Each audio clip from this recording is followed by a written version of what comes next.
नमस्कार, बहुत स्वागत है आपका आई न्यूज़ 24/7 पर। आप देख रहे हैं सुबह सवेरे और मैं हूं आपके साथ मोनिका नायक। तो चलिए खबरों की शुरुआत करते हैं और सबसे पहले हम बात करेंगे अमेरिका की राजधानी वॉशिंगटन की।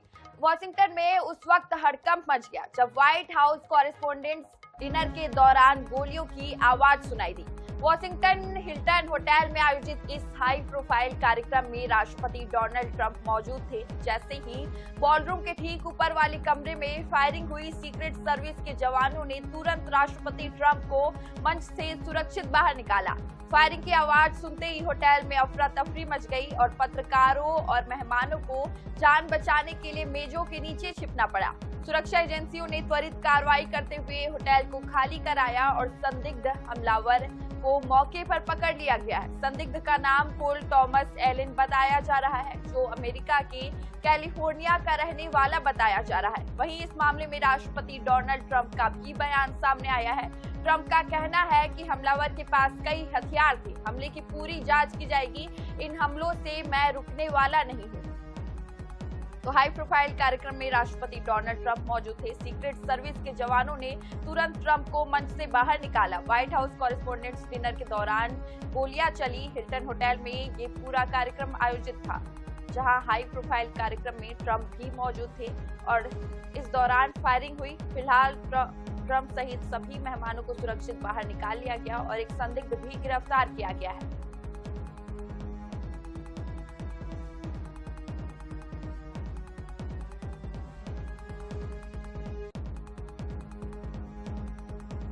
तो वॉशिंगटन के हिल्टन होटल में ये पूरी वारदात हुई, जहां ट्रंप एक डिनर के दौरान पहुंचे हुए थे। इसी दौरान फायरिंग हुई। ट्रंप के साथ साथ कई अन्य वरिष्ठ लोग भी मौजूद थे।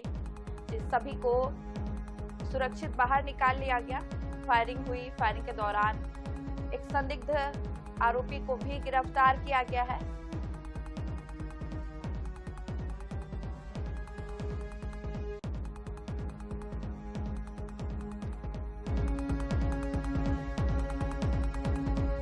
अब बात कर लेते हैं पश्चिम बंगाल की। पश्चिम बंगाल में सेकेंड फेज की वोटिंग 29 अप्रैल को होगी, लेकिन चुनाव से पहले एक बार फिर बीजेपी और टीएमसी कार्यकर्ता आमने सामने है।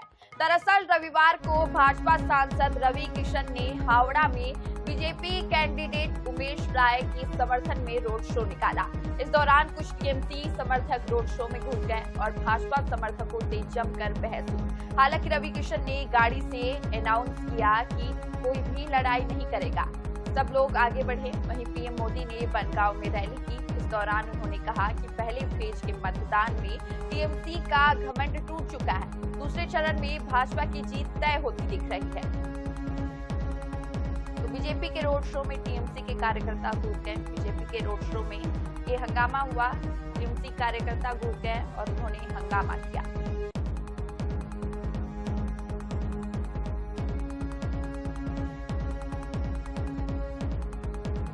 तस्वीरें देख सकते हैं आप। बीजेपी और टीएमसी कार्यकर्ताओं के बीच बहस भी हुई। टीएमसी का घमंड टूट चुका है, ऐसा पीएम मोदी का कहना है। भाजपा सांसद रवि किशन ने रोड शो किया था, जिसमें बीजेपी कैंडिडेट उमेश राय के समर्थन में रोड शो हुआ। रोड शो में टीएमसी के कार्यकर्ता घुस गए। इसी दौरान हंगामा हुआ।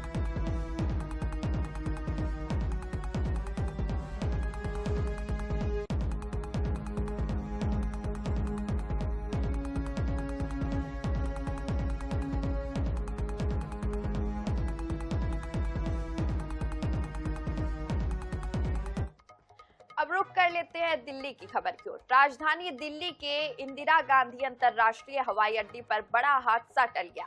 दरअसल स्विस इंटरनेशनल एयरलाइंस की फ्लाइट LX-147 की फ्लाइट दिल्ली से स्विट्जरलैंड के ज्यूरिख के लिए रवाना हो रही थी। इसी दौरान इंजन में खराबी आ गई, जिसके कारण फ्लाइट में आग लग गई। पायलटों की सूझबूझ और फायर ब्रिगेड की टीम ने तुरंत मौके पर पहुंचकर स्थिति को काबू में किया, जिससे विमान में मौजूद 228 यात्रियों को इमरजेंसी स्लाइड्स और सीढ़ियों के माध्यम से बाहर निकाला गया। हालांकि यात्रियों की निकासी के दौरान अफरा तफरी की स्थिति में 6 यात्रियों को हल्की चोटें जरूर आई। फिलहाल तकनीकी टीम इस बात की जांच कर रही है कि इंजन में खराबी कैसे आई। आपको बता दें कि बीते कुछ दिनों में फ्लाइट में अलग अलग तरीके के प्रॉब्लम आए दिन देखने को मिल रहे हैं।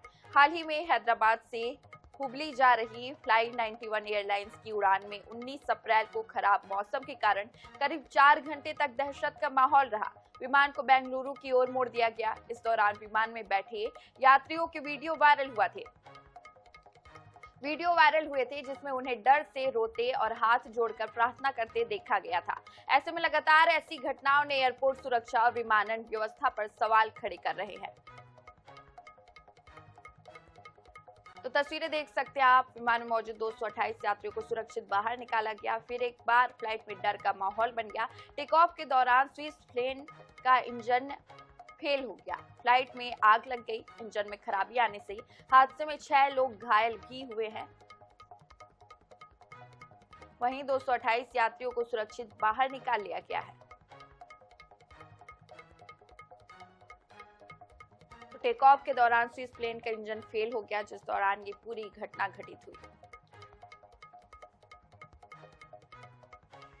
इसी बीच बड़ी खबर आ रही है भोपाल से, जहां विधानसभा का विशेष सत्र आज। महिला आरक्षण बिल पर विशेष सत्र हंगामेदार के आसार। विपक्ष खिलाफ निंदा प्रस्ताव लाएगी सरकार। तो महिला आरक्षण बिल पर विशेष सत्र होगा। विपक्ष के खिलाफ महिला निंदा प्रस्ताव लाएगी सरकार। महिला आरक्षण बिल को लेकर ये पूरा विरोध हो रहा है, जहां अब विपक्ष के खिलाफ निंदा प्रस्ताव लाएगी सरकार। तो विशेष सत्र हंगामेदार रहने के आसार है। भोपाल से बड़ी खबर आ रही है, जहां अब विपक्ष के खिलाफ निंदा प्रस्ताव लाया जाएगा। विधानसभा का विशेष सत्र है आज। महिला आरक्षण बिल पर ये विशेष सत्र होने वाला है और विशेष सत्र के दौरान हंगामेदार भी रह सकता है, इसके भी आसार लगाए जा रहे हैं। विपक्ष के खिलाफ निंदा प्रस्ताव लाने की कोशिश में है सरकार।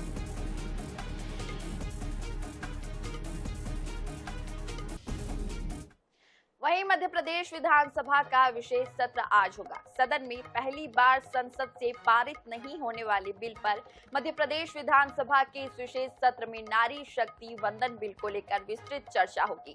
महिला आरक्षण और महिलाओं के राजनीतिक सशक्तिकरण के मुद्दे पर सत्ता पक्ष और विपक्ष दोनों ने अपनी अपनी रणनीति तैयार कर ली है। देखिए रिपोर्ट।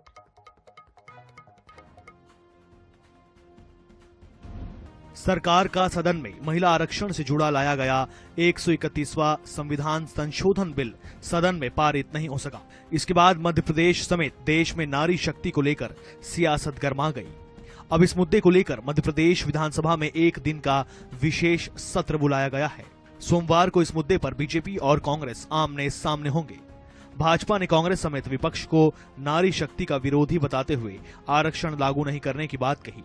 सत्र के दौरान भाजपा की महिला विधायक और महिला मंत्री सदन में सरकार की योजनाओं, स्थानीय निकायों में महिलाओं की बढ़ती भूमिका और सशक्तिकरण से जुड़े फैसलों को प्रमुखता से रखेंगी।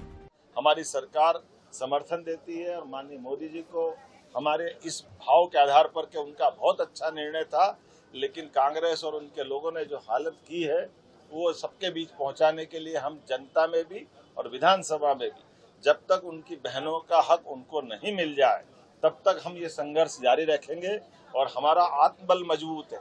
उस समय संख्या बल में हम भले कमजोर हो सकते हैं, लेकिन आज नहीं तो कल देश की आधी आबादी बहनों को उनका हक दिला के रहेंगे। वहीं कांग्रेस भी इस मुद्दे पर सरकार को घेरने की तैयारी में है। कांग्रेस विधेयक पर यह सवाल उठा सकती है कि संसद से कानून पारित होने के बावजूद इसका लाभ महिलाओं को तत्काल क्यों नहीं मिल रहा है। साथ ही परिसीमन और जनगणना की प्रक्रिया पूरी होने तक आरक्षण लागू नहीं होने के मुद्दे को भी विपक्ष जोर शोर से उठाने की तैयारी में है। इधर कांग्रेस सवाल पूछ रही है कि आखिर देश की महिलाओं को इस तरह गुमराह करने की वजह क्या है। महिला आरक्षण बिल सितंबर 2023 में सर्वसम्मति से लोकसभा में पास हो चुका है, लेकिन सरकार ने इस पर अमल नहीं किया, इसे लागू नहीं किया। ये भाजपा महिला विरोधी शुरू से रही है और आज तक विरोधी है।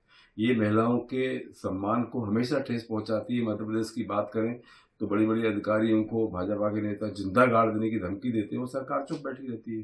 कुल मिला के ये महिलाओं का आदर नहीं करती है, सिर्फ वो सब राजनीति कर रही है। विशेष सत्र को देखते हुए दोनों दलों ने अपने विधायकों को सदन में मौजूद रहने के निर्देश दिए हैं। राजनीतिक जानकारों का मानना है कि महिला आरक्षण जैसे संवेदनशील और बड़े मुद्दे पर विधानसभा में होने वाली यह चर्चा आगामी राजनीतिक समीकरणों के लिहाज से अहम मानी जा रही है। वहीं सत्ता दल इस मुद्दे पर निंदा प्रस्ताव भी लाने की तैयारी कर रही है। Bureau report, INH news Bhopal.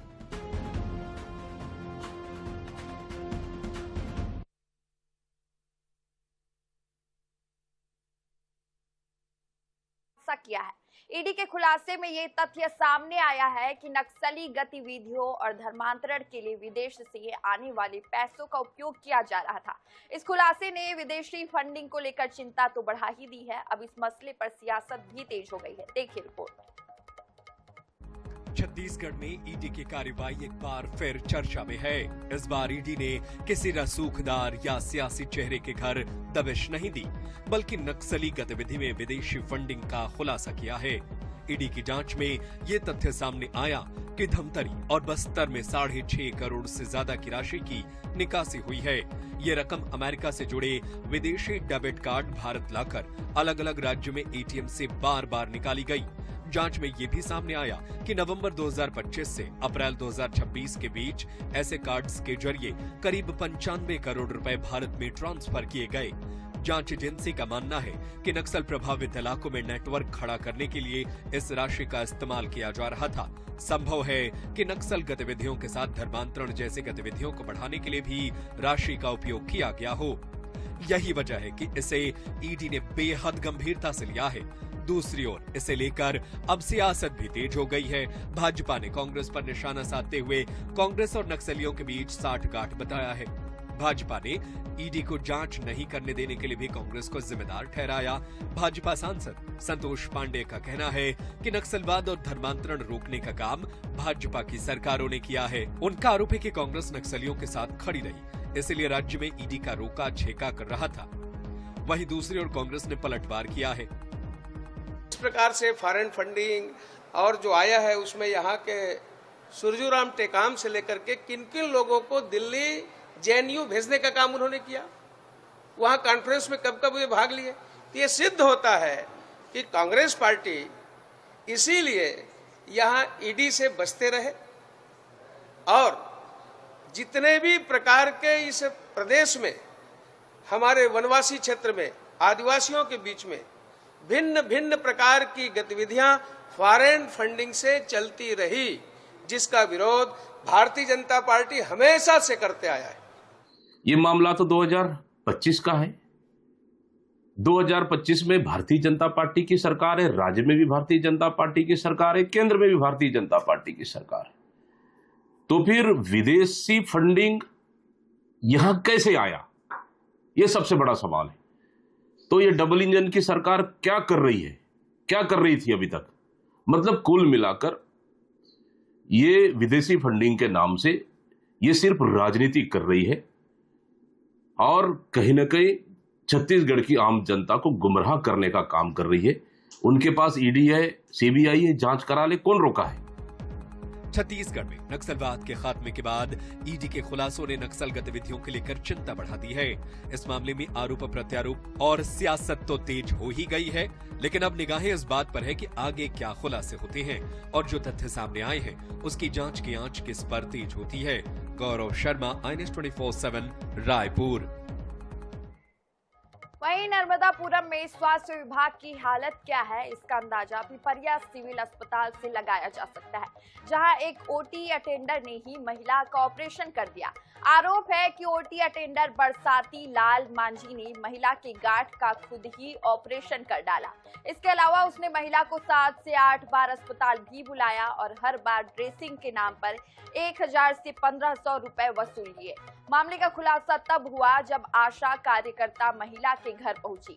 फिलहाल स्वास्थ्य विभाग ने जांच के आदेश दे दिए हैं और कार्रवाई की बात कही जा रही है।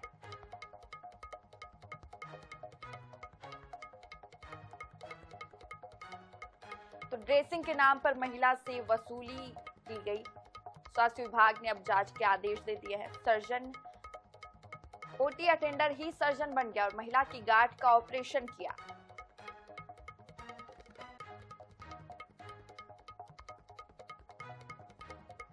नंबर दे यहाँ बरसाती लाल का, उसी से इलाज करवा लिए हम। तो बरसाती लाल ने आपका कहाँ इलाज किया? ऊटी में। अस्पताल में। कौन सी अस्पताल में? सरकारी? सरकारी अस्पताल में। तो ओटी में ले जाके क्या क्या ऑपरेशन वगैरह हुआ आपका? नहीं, चीरा लगाया उसने। चीरा लगाया? हाँ। तो किसी डॉक्टर आपने ने उससे ये नहीं पूछा कि भैया तू डॉक्टर है कि नहीं? नहीं, तकलीफ में हमें कुछ भी नहीं सूझा। इनकी आशा द्वारा इनको लाया गया था, तो पता चला कि अपने बच्चे को एक ही स्तनपान से दूध पिला पा रही हैं। दूसरा जब देखा गया डॉक्टर सौम्य रघुवंशी सर द्वारा, तो पता चला कि महिला ने कंप्लेन की कि उसको यहाँ के जो ओटी अटेंडर है बरसाती लाल, उसने चीरा लगा के ब्रेस्ट से कोई पस निकाला है, जिसका हमने बरसाती लाल को कारण बताओ नोटिस भी दिया है और CMHO सर को इसके बारे में अवगत भी कराया है और साथ में इनके द्वारा थाने में भी कंप्लेन की गई है। महासमुंद पुलिस ने IPL ऑनलाइन सट्टे के खिलाफ बड़ी कार्रवाई की है। मामले में 1 करोड़ 15 लाख रुपए से अधिक के लेन देन वाले ऑनलाइन सट्टा नेटवर्क का खुलासा किया गया है। पुलिस ने रायपुर और बेमेतरा से मुख्य मास्टरमाइंड एडमिन सहित 6 सटोरियों को गिरफ्तार किया है। मुख्य admin Nishant Nagwani panel operate कर IT बेचता था, जबकि अन्य आरोपी सट्टे की रकम के वितरण और संचालन में शामिल थे। यह गिरोह अलग अलग ऑनलाइन पैनलों और व्हाट्सएप ग्रुप के जरिए IPL मैचों में सट्टा संचालित कर रहा था। पुलिस जांच में सामने आया कि आरोपी UNCL EAB 89 uncle 777 grand 777 power XH वॉजिर XH classic 7777 grand XH और गॉड 777 जैसे ऑनलाइन पैनलों के जरिए सट्टा चला रहे थे। गिरोह स्थान बदलकर ऑनलाइन बैटिंग ऑपरेट करता था। पुलिस ने आरोपियों के कब्जे से 2 लैपटॉप, 1 टैबलेट, 22 मोबाइल फोन और 1 करोड़ 15 लाख रुपए के ऑनलाइन सट्टे का रिकॉर्ड जब्त किया है। महासमुंद थाने में पूर्व में दर्ज जुआ एक्ट के मामले की विवेचना और तकनीकी विश्लेषण के आधार पर पुलिस ने पूरे नेटवर्क का खुलासा किया है। तो एडमिन सहित 6 सटोरियों को गिरफ्तार कर लिया गया है। अनेक ऑनलाइन पैनलों व्हाट्सएप ग्रुप से ये सट्टा संचालित करते थे। IPL ऑनलाइन सट्टे पर ये बड़ी कार्रवाई हुई है।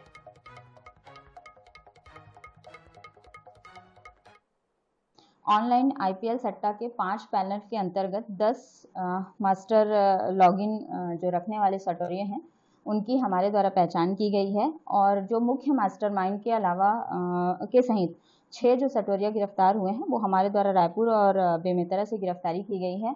ये सभी सटोरिये स्थान बदल के और अलग अलग समयों में अलग अलग स्थानों पे छिप के ये सट्टा पट्टी का खेल खेलने और खिलाने का कार्य करते थे।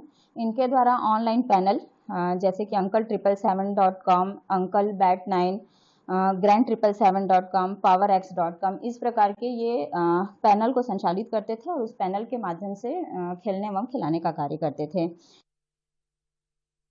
वहीं पन्ना जिले के अमानगंज क्षेत्र के ग्राम तारा में रिहायशी इलाके में टाइगर की दस्तक से दहशत फैल गई। टाइगर ने गांव में घुसकर 2 बछड़ों का शिकार कर लिया। प्रत्यक्षदर्शियों के अनुसार वह लंबे समय तक वीरेंद्र कुशवाहा के घर के पास पेड़ों के बीच बैठा रहा। सूचना पर वन विभाग और रेस्क्यू टीम मौके पर पहुंची। पिछले 2 हफ्तों से क्षेत्र के कई गांवों में टाइगर की मूवमेंट देखी जा रही है। ग्रामीणों ने सुरक्षा को लेकर चिंता जताई है, जबकि वन विभाग सतर्कता बरतने की अपील कर रहा है। तो रिहायशी इलाके में टाइगर ने घुसकर 2 बछड़ों को अपना शिकार बनाया।